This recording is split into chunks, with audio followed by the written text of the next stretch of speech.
Hello, അപ്പം നമുക്ക് ഇന്നത്തെ റെസിപ്പി കണ്ടാലോ. ഇന്ന് നമ്മളൊരു അടപ്രഥമൻ്റെ റെസിപ്പിയാണേ. അത് പെർഫെക്റ്റ് ആയിട്ടുള്ള അടപ്രഥമനൊന്നുമല്ല, എന്നാലും നമുക്ക് പെട്ടെന്ന് തട്ടിക്കൂട്ടി തയ്യാറാക്കാവുന്ന ഒരു അടപ്രഥമൻ്റെ റെസിപ്പി ആയിട്ടാണ് ഞാൻ വന്നിരിക്കുന്നത്. ഇതേപോലെ അട ഞാൻ കുക്കറിലിട്ട് ഏകദേശം ഒരു 3-4 വിസിൽ ഒന്ന് അടിച്ചെടുക്കാൻ ശ്രമിക്കാറുണ്ട്. ഇനി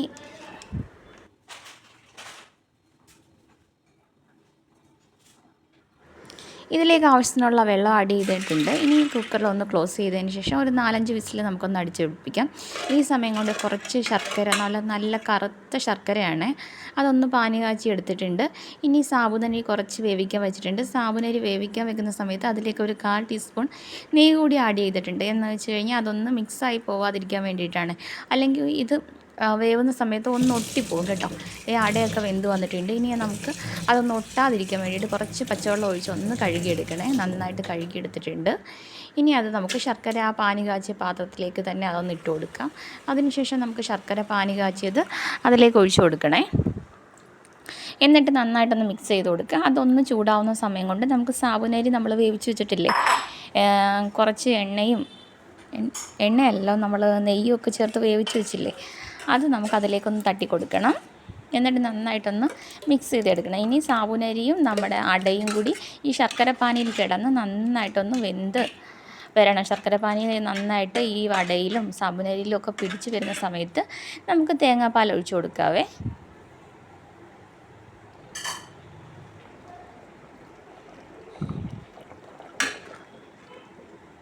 ഇടയ്ക്കിടയ്ക്ക് ഒന്ന് ഇളക്കി കൊടുക്കണേ.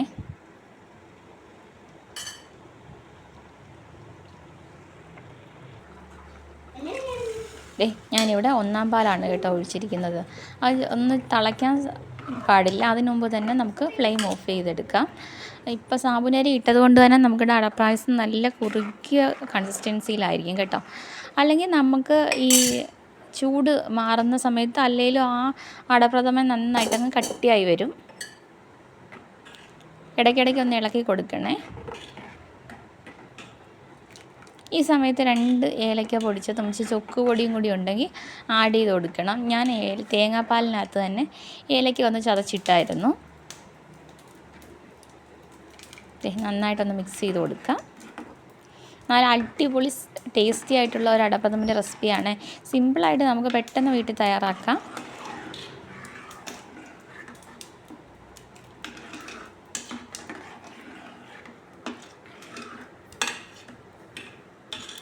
ഇത് പെർഫെക്റ്റ് റെസിപ്പിയൊന്നും അല്ല, എന്നാലും കൊതി തോന്നുന്ന സമയത്ത് നമുക്ക് ഇതേപോലെയൊക്കെ ഒന്ന് ഉണ്ടാക്കി കഴിച്ച് നോക്കണം. നല്ല ടേസ്റ്റാണ് കേട്ടോ.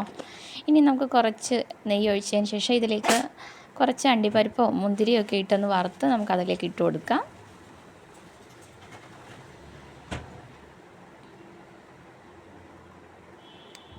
നെയ്യ് നന്നായിട്ട് ചൂടായപ്പോൾ നമുക്ക് കഴുകിയ കാഷ്നട്ട് അതിലേക്ക് ഇട്ട് നന്നായിട്ടൊന്ന് മൂപ്പിച്ചതിന് ശേഷം നമുക്ക് ഈ പ്രഥമനിലേക്ക് ഒഴിച്ച് കൊടുക്കണേ.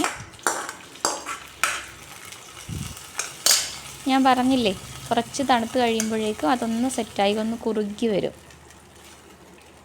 അപ്പോൾ നമ്മുടെ പെർഫെക്റ്റ് ആയിട്ടുള്ള അടപ്രഥമ റെഡി ആയിട്ടുണ്ട്. എല്ലാവരും ഒന്ന് ട്രൈ ചെയ്ത് നോക്കുക. വീഡിയോ ഇഷ്ടപ്പെട്ടാൽ നമ്മുടെ ചാനലൊന്ന് ഫോളോ ചെയ്ത് സപ്പോർട്ട് ചെയ്യുക. ഇതേപോലെയുള്ള സിമ്പിളായിട്ടുള്ള വീഡിയോസും റെസിപ്പീസും ഒക്കെ ആയിട്ട് ഇനിയും കാണാവേ.